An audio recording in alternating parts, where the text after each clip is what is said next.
Welcome to Life-Changing Challengers, the podcast where passion meets purpose. I'm Brad Minus, your host, guiding you through stories of transformation and triumph, from endurance feats to overcoming adversity. Our guests defy the limits and inspire action. Ready to ignite your desire and incinerate your barriers? Join us. Your journey to the extraordinary begins now. And welcome back to another episode of Life-Changing Challengers. I'm really excited today. I have Andrew Matthews all the way from Queensland, Australia. It's 5 a.m. the next day. So we are talking to the future, ladies and gentlemen. Andrew is an author, a speaker, and he calls himself a happiness coach. He's got a lot of books out there right now on just that, being happy. And his books are amazing. They've got some illustrations in them that just kind of it makes you happy to read them. He's got a couple books, Being Happy, Follow Your Heart, and the new one that he has just released called Bouncing Back. And this is all about finding your purpose, becoming happy with yourself, which is what all of our journeys, all of the challenges that we go through life. Isn't that what we're looking for? We're looking for happiness. And this gentleman right here, this author and speaker and coach, he is the absolute expert on it. And we're going to talk to him right now. But first, Andrew, how you doing today? Well, Brad, nice to be with you. Thanks for having me. Oh, the pleasure is all mine. But Andrew, can you tell us a little bit about your childhood? What was the complement of your family? Where did you grow up? And what was it like to be Andrew as a kid? I was lucky, Brad. I grew up with loving parents. I lived in the country Australia, South Australia, a long way from anywhere. My father was a professional landscape painter, which was unusual. He was a very creative guy.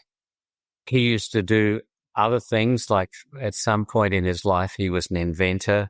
He was a small-time real estate developer. He was a farmer. My mother had a love for language. As I look back, as I became an artist and then an author who illustrates his books, I can see how my parents' interests and their encouragement helped to create the life that I now have. So I love playing Australian rules football, which is pretty foreign to you, but it's like a cross between rugby and soccer. And doing things like playing tennis and sailing. The big challenge for me, Brad, was that I was the smallest kid in school. And when I started high school, I was smaller than all the boys. I was smaller than all the girls. And I remember going home after my first day at high school. I said to my mother, I hate it. I'm the smallest kid in the whole school. What do I do? And she said, well, why don't you wait a year? Because in a year's time, there's going to be 100 more students come to school, and there's no way that you're going to be the smallest kid then. I waited a year. I couldn't wait for second year high school, and there was 100 new kids, and they were all bigger than me. So I went home and I said to my mum, I hate it. It's not fair. They make fun of me. I mean, I used to get locked in cupboards. The kids would throw me over the school fence. One guy, Tony Ferguson, used to hold me upside down and drop me into puddles. I said to my mother, what do I do? I'm still the smallest kid in school. And she said, wait another year. And there's no way when you're in third year high school, you're going to be the smallest kid. Yeah. So third year high school came and I was still the smallest kid in school. And all you want to do is be big and, manly. And I'm 15 and I'm the size of a 10-year-old. And so my poor mother, what could she say? She said, well, here's how it is. In life, you change what you can change and you accept what you can't change. And I didn't take that fully on board, but I remember that as being, okay, so that seems to be some kind of recipe for happiness. And, eventually I grew to be an average-sized human being, but that was an enormous thing for me as a kid. having finished high school, I first thought I was going to be a lawyer because apparently being a little kid, I had a big mouth and people thought, well, that's what lawyers do. But my real love was drawing and painting. And so I ended up studying classical drawing and painting. I became an artist. I used to teach drawing and painting. I had a private art school, and most of the time I spent painting portraits of judges and company presidents and that sort of thing. Into my mid-20s, when at age 25, I made a shocking discovery.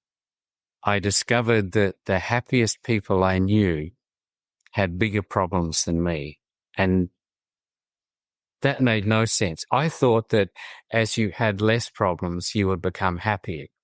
But I noticed that there were people around me who were dealing with cancer, or I knew families that had lost loved ones way too soon, people who had gone broke. I remember meeting a family whose house had burned down, and they were the happiest family I ever met. And suddenly I was faced with this reality that we think that when life gets easier, we're going to be happier human beings. But in actual fact, it's not about what happens to us, but it's how we think about what happens to us. And Brad, I'm thinking that maybe you've come across people who have been seriously challenged or disadvantaged, and yet somehow they find more meaning and more purpose in life than most other people.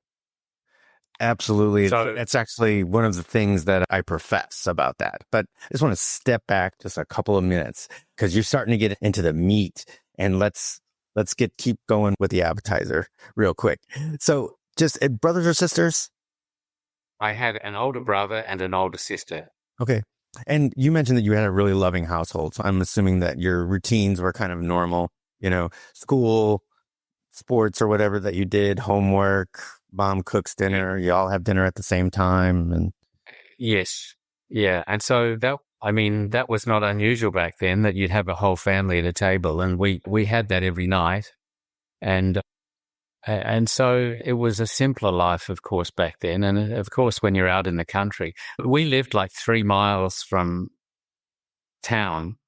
And so I was limited with how many playmates I could have because there weren't too many people around me. So I grew up doing a lot of stuff. In fact, here's what's interesting. My brother, whenever he had an opportunity to watch television, was just obsessed with it. And so my mother said, we're not having a television in the house. So we didn't have a television in my house until I was 15. that's a good parent right there. Yeah, I mean, so as I look at the things that I did as a kid, I was building stuff. I was making boxes and building boats and painting, or just learning to do stuff, because what else are you going to do? Yeah. When I was a kid with your brother, I was addicted to television. So my parents were limited, absolutely limited. But I still had people that were in our neighborhood to play with and stuff, and riding bikes a whole bit. But I will be somewhat in the same camp as you, is that I was small and skinny. And I used to get bullied in high school and the whole bit. Got stuffed into lockers just like you. I remember they were going through an intro to wrestling in our PE class, and the guys would come right over and put me in a headlock or put me in a figure four. It was detrimental. It really would hurt until I grew just a little bit in junior year, and I stood up for myself one time. And then all of a sudden, everything changed. Can I say that I was happy, like overwhelmingly happy? At home, I had a nuclear family. I was the only child. At home, I was pretty happy. I mean, except for the fact that I disappointed my parents a lot because I wasn't the greatest kid in the world, but it seemed to turn out all right. So that was good. But it's it's interesting to go back and think about the simple life, and now where technology's kind of started to rule the world. And yet we now have more people unhappy than it seemed like we did when technology didn't rule our lives. And here I am now going into the meat of this whole thing. So it's something that I was interested to talk to you about. So we get some comparatives between the two of us about the way that we grew up. I, again, was just like you, simple. Dinner was on the table, help clear the table. Mom would clean. She'd shuffle me off to whatever events or friends' houses I had and a whole bit. I'm super excited to hear more about your art and how that took over. When you found it, what was your first set of pencils? Did you just start drawing somewhere? Because I noticed a lot of people, even friends of mine growing up, that, none of them had any drawing classes or anything. All of a sudden you could look at it and they were like, wow, these guys are artists. And obviously as their skills developed and they did get instruction, it just got better and better. But so when did you first put pencil to paper and realize that you could draw? Oh, I was like 4 or 5. And so, Really? yes. And everyone gets labeled like the class artist or, when I say everyone, people who love to draw and draw a lot. And so I had that label. And my father was he painted landscapes of the Australian outback, of the Murray River and the mountains. And he was successful in that he raised a family. We were a middle-class family who had everything we needed. And he was quite an adventurous guy, and he would go off painting and he would sell his work when he was traveling and also sell his work in galleries around Australia.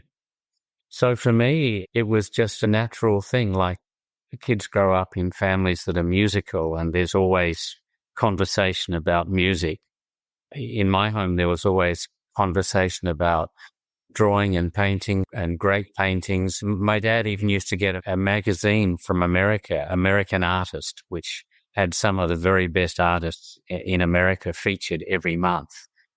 As a kid, I would copy those paintings and read the articles. Early on, my thought was I should become a lawyer and art will be my hobby. When I began law school and I didn't like it, I thought, well, I'm going to do what I really love. You know what? You and I do have another comparison there. Exactly.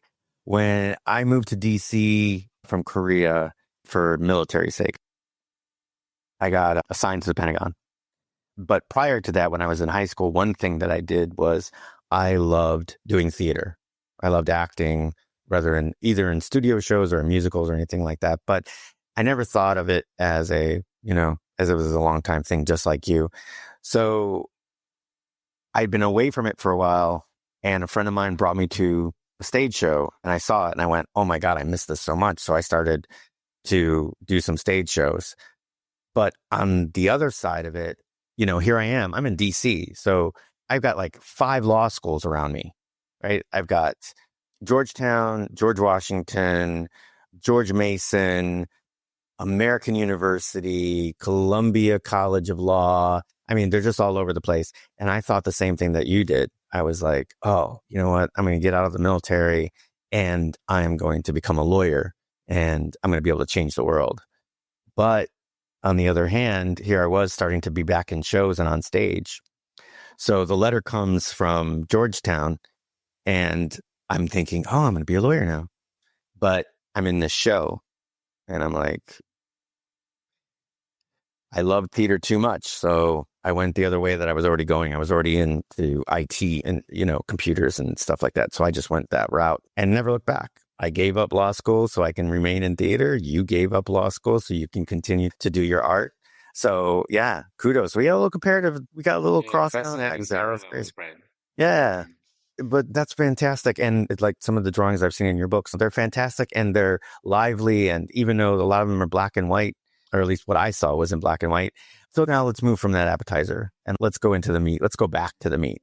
So you were talking about that you had started meeting people that even though they had challenges, they were still happy. What was the common denominator that you found? Gratitude. I'd never really thought about being consciously grateful, but what I noticed was that happy people ask themselves on a daily basis, what's good about my life? What's good about my family? What's good about living here? What do I love about my job? And we find in life what we look for. So that's the common denominator. I've got a cartoon in one of my books and there's 2 panels. The first panel is the guy with one slice of cake and he's deliriously happy, and he's eating his one slice of cake. And the caption is, happy people focus on what they have. And in the second panel, there's a very unhappy looking guy with an entire huge cake minus one slice. And the caption to that panel is, unhappy people focus on what's missing. And we've all come across people who have a lot and they're miserable. And many of us have been to countries where most people have almost nothing. And yet they're a lot happier than the people who live around us.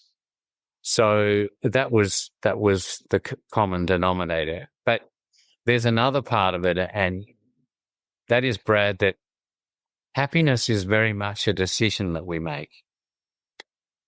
There was a day in my life when I actually took inventory of how I was doing. Romance, pathetic. Money in the bank, not very good. Am I happy in my day-to-day career? Even though I was drawing and painting and doing what I loved, I decided I'm going to see my life differently, and I'm going to behave differently, and I'm going to be more appreciative of what I have, and I'm going to be more courageous. I'm going to be a different person from today. And that was the 19th of October, 1983. And my life didn't change from that day, but the direction I was headed changed from that day. And that's the important thing. Sometimes we've just got to be on our knees and be honest and say, how much longer can I blame the government or being in the wrong place at the right time? Or you've just got to say, I have to do some critical things to live a better life. Wow, what a great segue. I was just reading in some of the sample stuff that you sent me, and there is 4 bullets that you put in the bouncing back. And they're things that I've never put to paper, but are absolutely critical, I think, in life. And I think that it's something that would make people happy once they got through with it. And it's things that I dictate to a lot to my clients. I just never put it in this fashion, is do what we're too scared to do what we're too lazy to do what we're too comfortable to do, and do what we always wanted to do. I think those are the tenets of life. My practice is basically getting people to do things they never thought or imagined that they could pull off physically. I'm an endurance coach. I get people to do marathons, Ironman triathlons, obstacle course races. And a lot of the times, these are like bucket list items that people never thought they could do, but they wanted to try. And a lot of times they start with me with one thing, like they knock off that marathon bucket and we turn them into an Ironman, where they do a 2.4 mile swim, 112 mile bike, and then they do a marathon, and these are things I never thought they possibly could do, which gets you to do what we're too lazy to do what we're too scared to do what we're too comfortable to do, which will allow you to do what you always wanted to do. And sometimes we don't even know what we wanted to do. And that's what I like about my job, is that I pull that stuff out of people and they realize that, wow, I always did want to do this, and it's hard and I'm uncomfortable. But wow, the results are amazing. Well, that's extraordinary.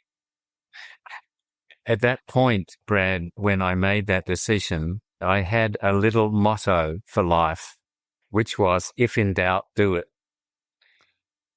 And it wasn't that I wanted to go out and do things that were dangerous and were likely to kill me, but I wanted to, for my first reaction to whenever someone said, do you want to come to this party? You want to come on this hike? Do you want to go to this seminar? Do you want to try writing a book? Do you want to? I would say yes.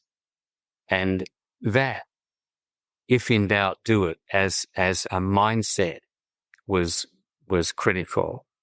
If we come forward a couple of years, and I met my wife, Julie, who was this extraordinary, elegant, sophisticated, if you ever want to talk about this, someone being out of your league, that was Julie. She had a finishing school. She was well traveled. She was prosperous, and she was beautiful, and she was courageous.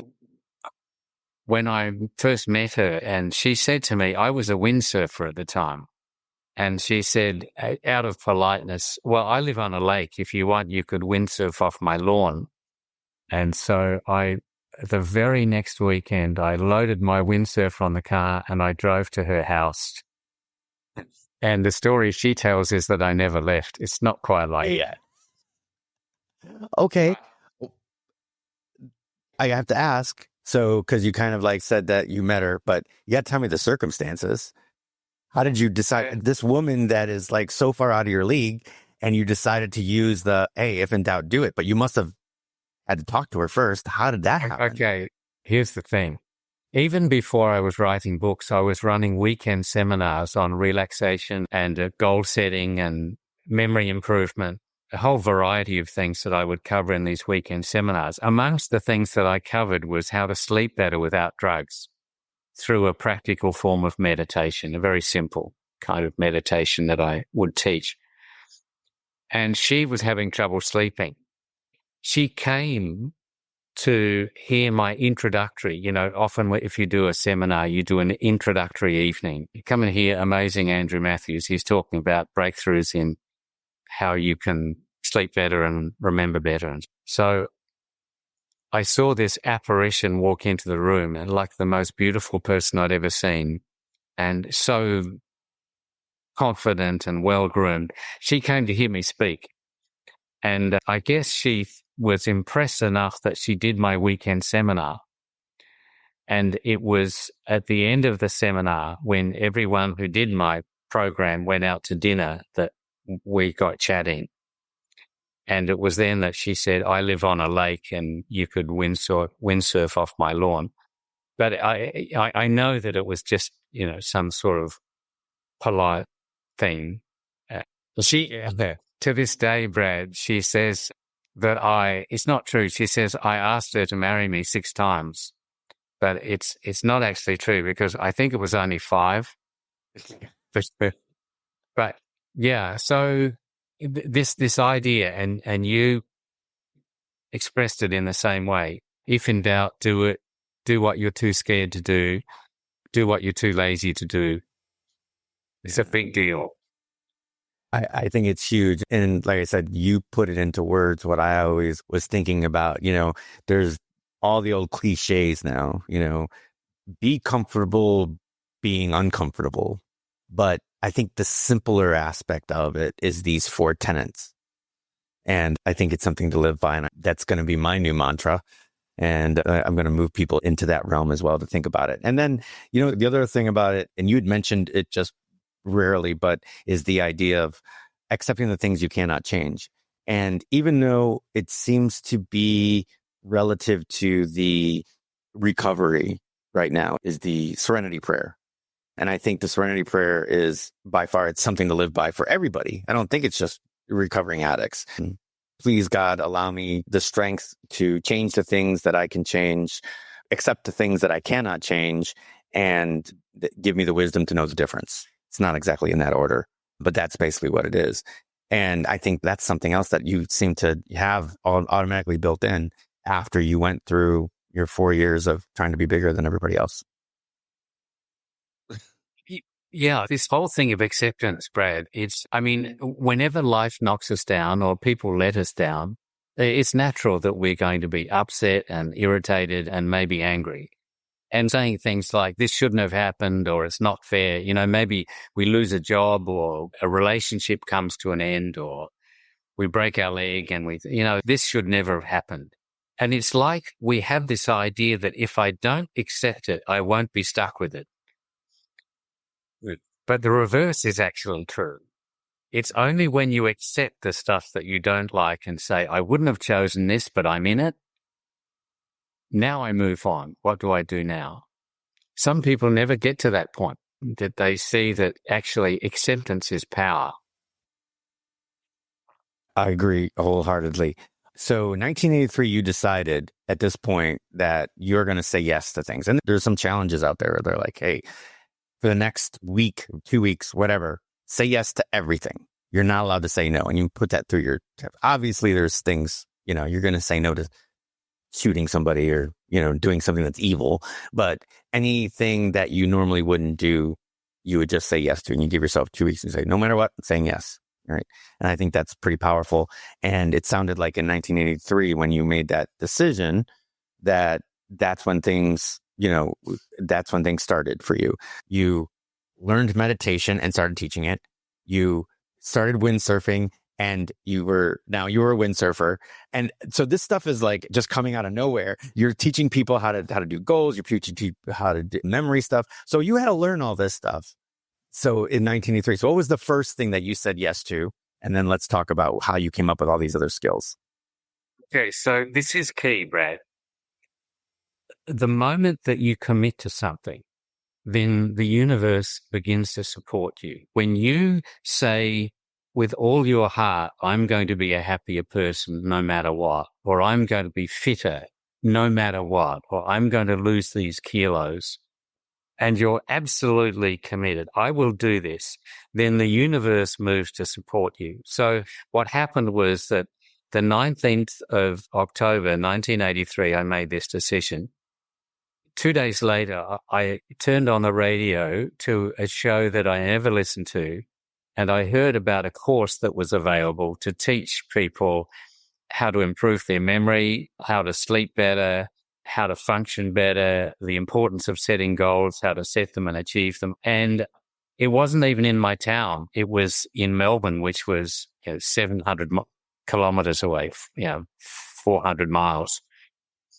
And I didn't even have much more than, I didn't even have the spare $1,000 to actually fly there and do the course. But I remembered my new logo mantra that I set up 2 days before, if in doubt, do it. So I went and did it, and it changed my whole perspective. I learned about the subconscious and how important that is. And I saw this course changing the lives of so many people in the course. And then I thought, I want to learn to teach this. So maybe you've heard of a course that used to be available called the Silver Mind Control course. It rings a bell. It was big probably in the 70s. Mm-hmm. So it taught principles like that, how you think about something or you become what you think about. And it talked about our subconscious and so many important things that I never had even given any thought to.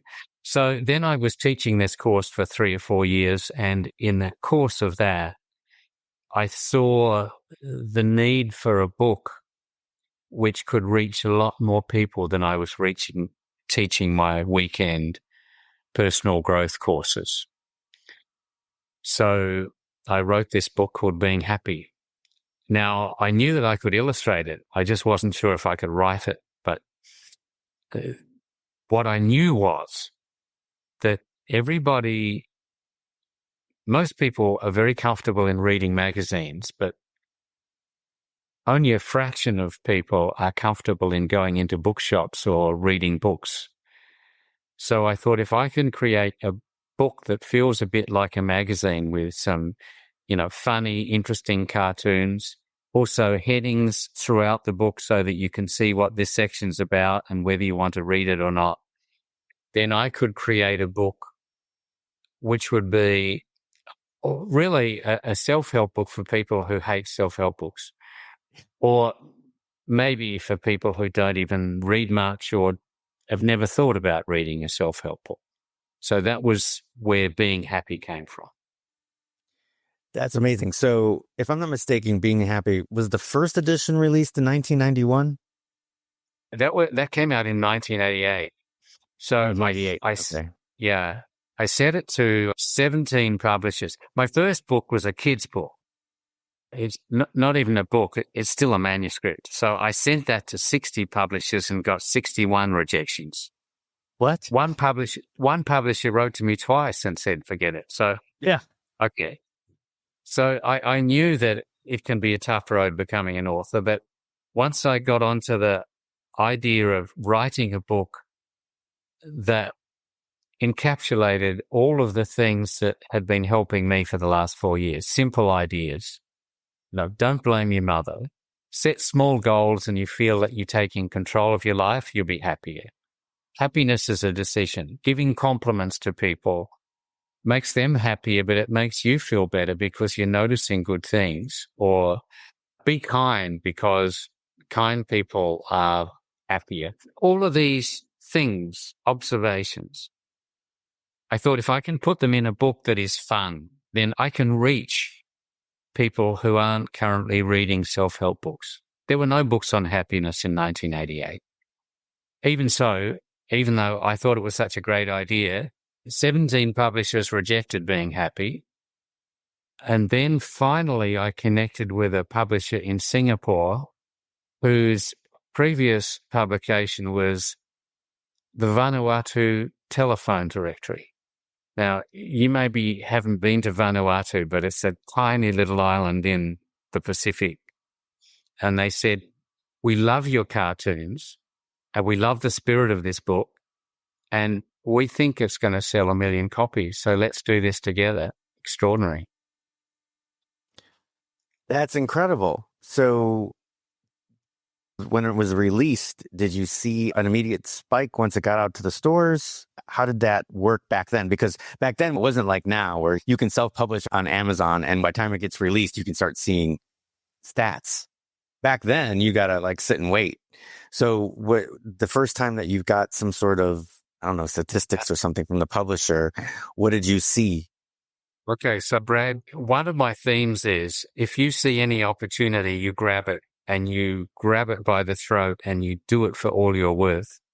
So there was a book fair coming up in Singapore, which was like just a big fair for the public where they can come and walk through this huge convention center and see, or as it turned out, 144,000 different titles on display. And so I went to the book fair.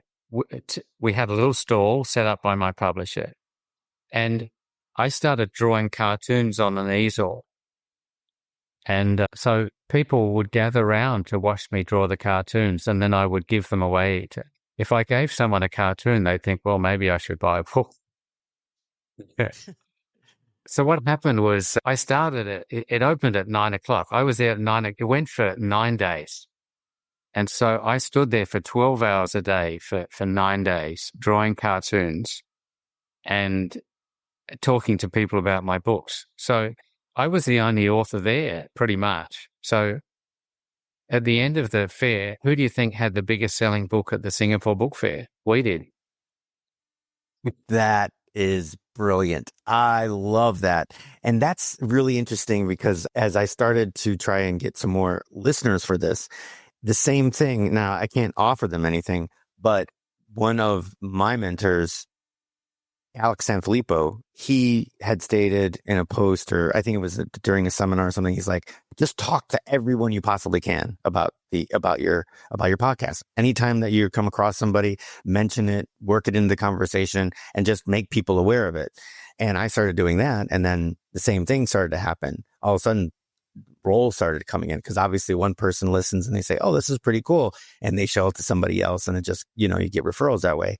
So that was the only thing that I could do. But it's kind of the same premise. You were able to sit in front of, you had 9 days worth of people in this giant book fair, and you were able to give them something of value for free, and which they felt like, hey, if these cartoons are as good as they are, the book's got to be pretty good too. Let's pick up the book.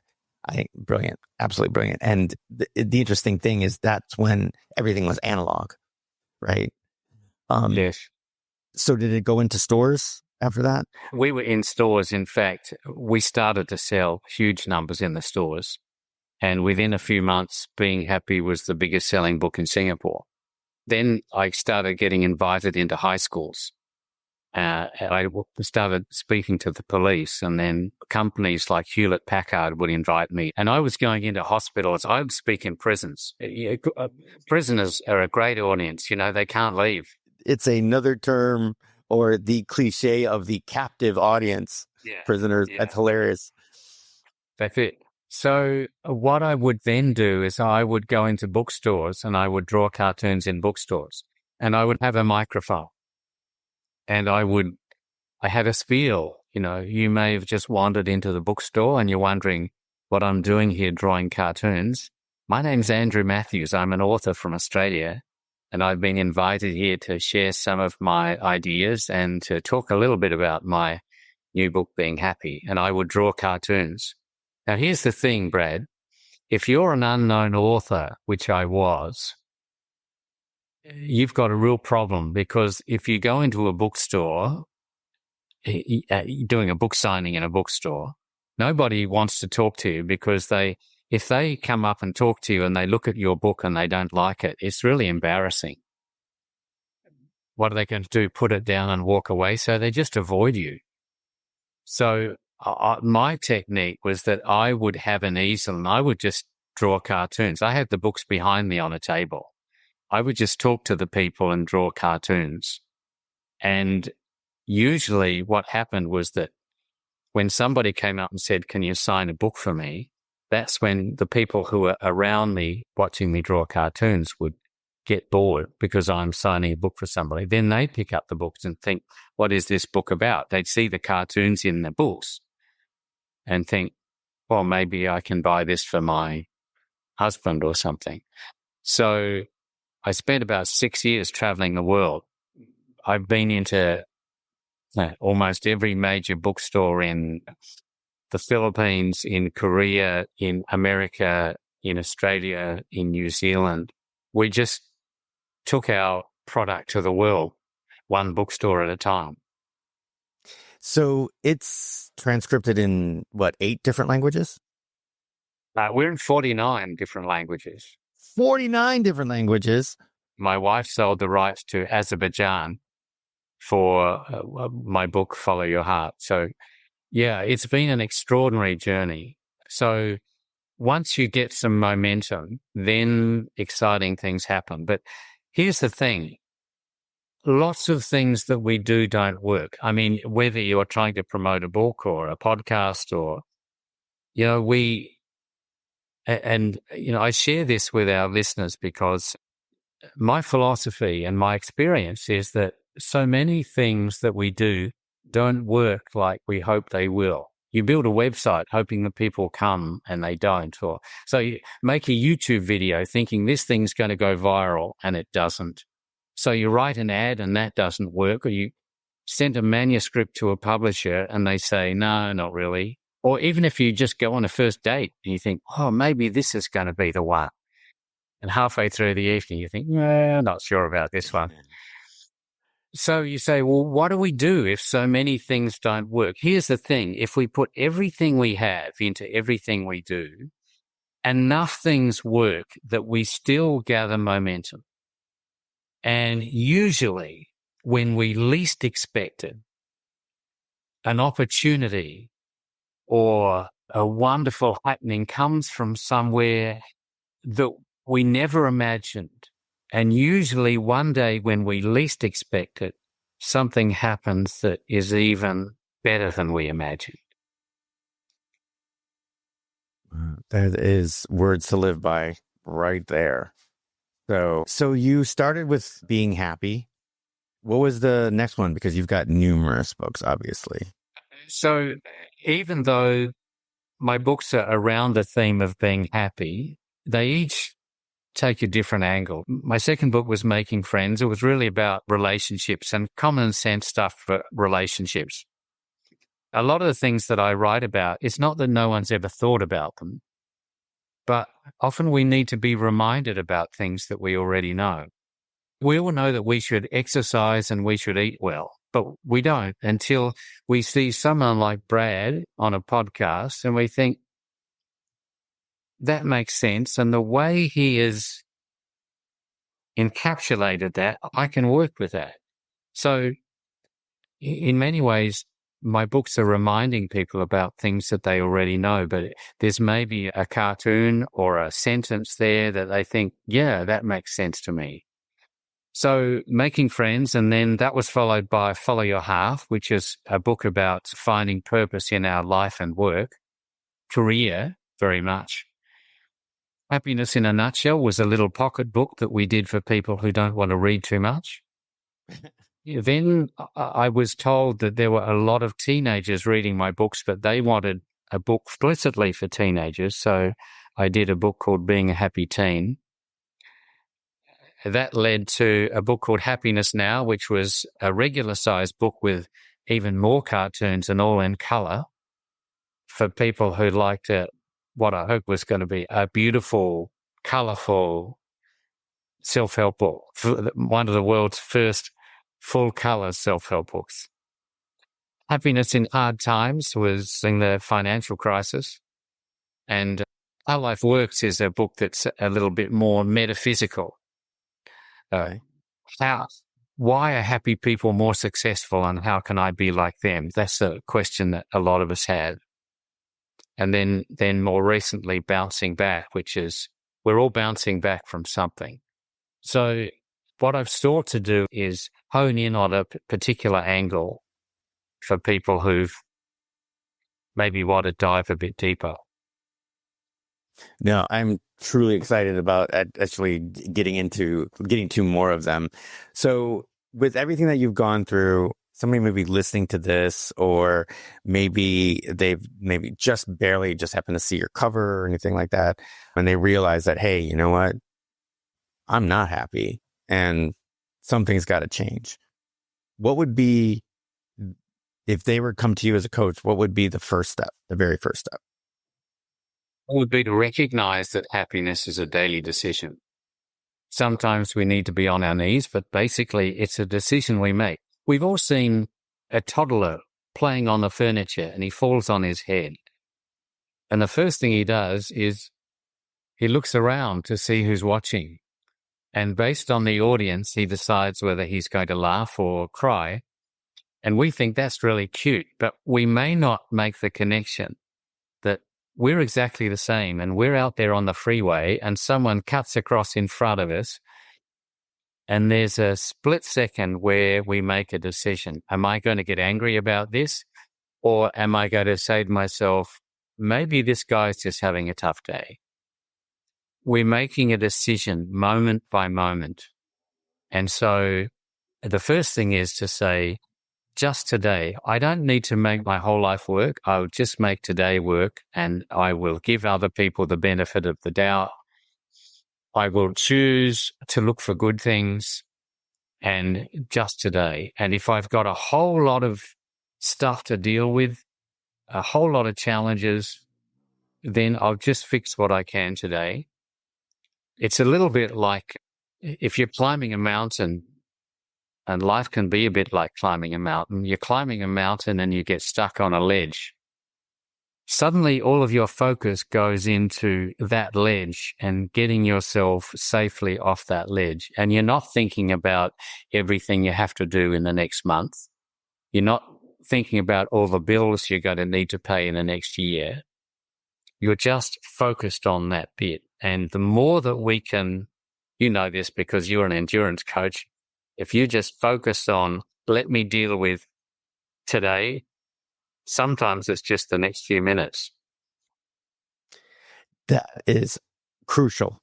Interesting that you mentioned that, because so when I started coaching, I would teach stuff that seemed to help me.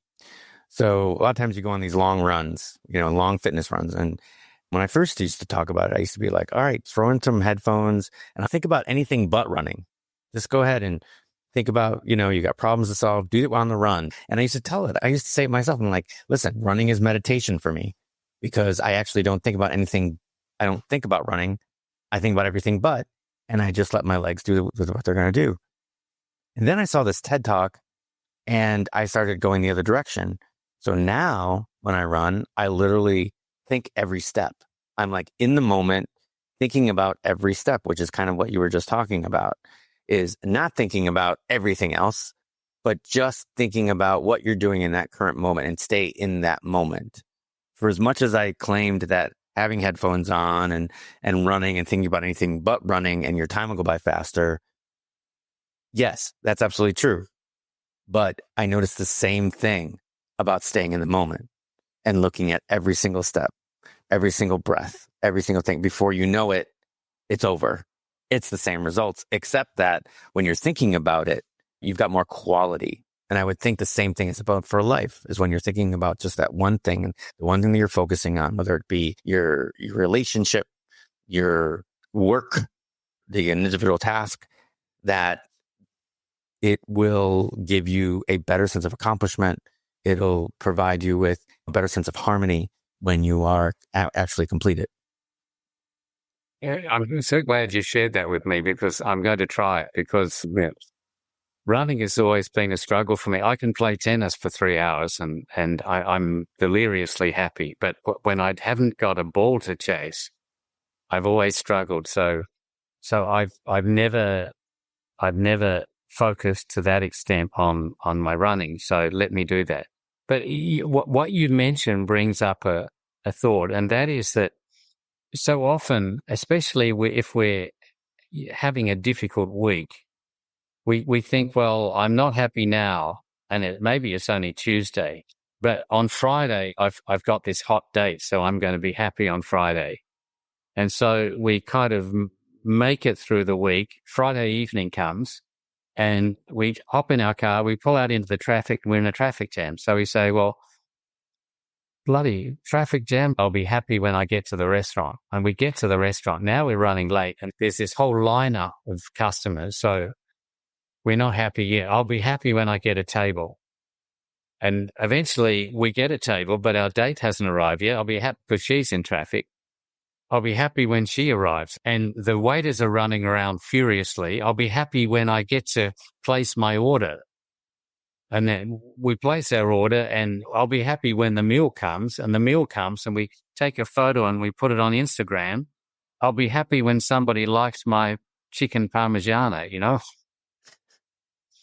And we think that I'm going to be happy in the next moment. And we will never be happy in the next moment, because when the next moment comes, we're going to be thinking about the moment after that. So you're always anticipating happiness, but never actually being happy. Yeah. So we've got to bring ourselves back to the moment. I mean, goals are a great thing to have in the background, if you like. But while we're pursuing those goals, we've got to enjoy the process. That is an interesting concept. So for money, and being an endurance coach, I coach high school cross country and I coach high school track, but it's really all those are like side hustles. I have my real job is I'm a project program manager. Most of the time it's in the family of IT. So we basically have this project, which you would call a goal. There's objectives to the project, and then there's tasks that have to be done, which is how I take my coaching. I do the same thing with coaching. You got a certain goal. We have to break it down into steps and going that way. Now the whole idea is I'm thinking about what you're saying and then the things that we've talked about. I'm like, okay, so instead of thinking that when I finish up my training plan, I get to the race and I finish the race, I'm going to be happy. No, we should be thinking about, oh my God. So I coach triathletes, the idea of I get a chance, like I get up at the chance in the morning, I get a chance to be on my bike. I get to feel the wind through my hair. I get to challenge my body and then be grateful for it, that I get a chance to do this. So yes, you get to cross off a task off your list. You get to cross off a workout, but within it, we can be happy because, as you stated, the choice of being happy in every given moment. And now we can talk about, okay, instead of thinking about the anticipatory happiness, is to be happiness is right there in that moment, in that task, in that, and finding those things that make you happy. Like, even in my job, I'm happy communicating with people of like minds. And my job a lot of time is making something out of nothing, kind of like what you do. You have a piece of paper and a pencil and you make this glorious artwork. And it really is something that came from your brain. It's something from nothing. And what we do is we create, in my job, I create applications and websites, and I secure certain environments. I build athletes out of people out of pure want. I want to do this. Okay, well, let me help you. we're going to turn that want into fruition. But my new thing now is just talking to you is now I'm like, all right, well, be happy in the process of, and every single process, not just the idea that because you're doing it, you're happy. It's the individual piece. Like I said, you're on your bike, you feel the wind through your hair, you're running, you feel like, hey, I'm doing this under my own power. There's a lot of people that can't do it under their own power. And again, it's the wind, it's the sounds of things going on around you. It's the, either the sweat dripping down your body, feeling that sense of accomplishment. That's all happiness right there. And Yes. that's an epiphany that you just gave me. So thank you. Well, yeah. Yeah. So Andrew, wow. I am like completely happy right now in this conversation. Some of the epiphanies that you gave out. So listen, everybody, first of all, Andrew Matthews, he has a website, andrewmatthews.com. He looks like he's on every single social networking, Facebook, YouTube, Instagram, LinkedIn, TikTok. What would you say, Andrew, is the one that you're most active on? I usually post to all, but probably YouTube is a good place to find me because it's a little bit more controllable. So I've created maybe a few hundred videos that I've posted over the last few years. Usually they're maybe a minute or two and focus on something around happiness or enjoying work or relationships, things like that. If you would like to go to my website, andrewmatthews.com, that's with 2 T's, I have a newsletter that I put out every 2 weeks, which is very short and it's got a cartoon and just a little bit of joy and something to uplift you. If you become too happy, you can unsubscribe at any time. So that's my newsletter, and all of my books are on Amazon. The easiest place for wherever you are in the world on Amazon. They are in hard copy, they're in ebook, and Follow Your Heart and Bouncing Back are both on Audible as well. If you enjoy your books with an Australian accent, then you can find those there too. Did you do the narration? I did. Great. Oh, and you can listen to him. Listen to him. Guy's got a very, very great timbre to his voice and very happy. I would listen to it in a heartbeat. But if you only get it on audio, you're going to miss out on the cartoons. Just so you know. So you know. So what I'm going to do is, because of all these, we're going to make sure that we have the latest one. I have an automatic link to the latest one. We'll have a link to all of his social media, including his YouTube channel, which is Andrew Matthews Author is his handle on YouTube. And we'll have that linked. And then what I'm going to do is I'm going to link his author page on Amazon, which has every single one of his books on a carousel in the middle of the page. So that will give you the ability to see every single one of them and choose the ones you want and get those either in hard copy or Kindle or whatever, however you want it. So we're going to have that for you all. And yeah, so again, Andrew, really appreciate you being with us. And I think that, some of the things that you've given us is immense. So gratitude, accepting the things that you cannot change. If in doubt, do it. And then the 4 tenets that I absolutely are crazy about. Do what you're too scared to do what you're too lazy to do what we're too comfortable to do, and do what we always wanted to do. Make sure you put that in. We're going to make sure that those are in the show notes as well. Copy, paste them, put them on a piece of paper, attach them to your mirror so you see those every morning as affirmations. So again, Andrew, thank you for being with us today. I really appreciate it. My pleasure, Brad. It's been a joy. It definitely has been. So if you are watching this on YouTube, I would really appreciate it if the like button, the subscribe, maybe hit the bell so you always know when we drop a new episode. If you're on Spotify or on Apple Podcasts, we'd love for you to give us a review, even if it's a bad review, because any kind of feedback is just going to help me evolve the podcast and make it better and better for you. And other than that, all I want to say is thank you so much for listening. And for Andrew and myself, we'll see you in the next one. Well, that wraps up another episode of Life-Changing Challengers. I'm your host, Brad Minus, saying thank you for joining us on this journey of transformation. If today's stories inspired you, please take a moment to review, share, and follow us on your favorite podcast platform. Your support helps us reach more listeners and create an even bigger impact. Remember, every challenge is a chance to grow. Until next time, keep pushing, keep challenging, and never stop pursuing your extraordinary.